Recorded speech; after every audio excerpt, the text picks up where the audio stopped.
حدیث نمبر 5250۔ حضرت ابو ہریرہ رضی اللہ عنہ سے مروی ہے، فرماتے ہیں کہ رسول اکرم صلی اللہ علیہ وسلم نے فرمایا، 2 آدمیوں کا کھانا 3 آدمیوں کے لیے کافی ہوتا ہے، اور 3 کا کھانا 4 آدمیوں کو کفایت کرتا ہے۔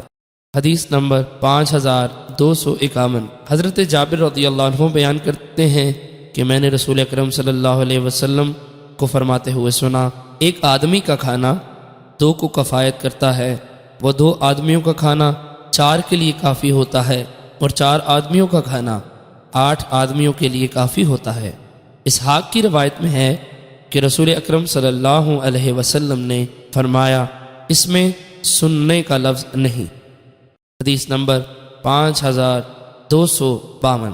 حضرت جابر بن عبداللہ رضی اللہ عنہ نے نبی اکرم صلی اللہ علیہ وسلم سے اسی قسم کی حدیث روایت کی ہے۔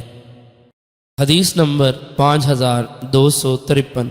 حضرت جابر رضی اللہ عنہ سے مروی ہے، فرماتے ہیں، ایک آدمی کا کھانا 2 کو کافی ہوتا ہے، اور 2 کا کھانا 4 آدمیوں کو کفایت کرتا ہے۔ حدیث نمبر 5254۔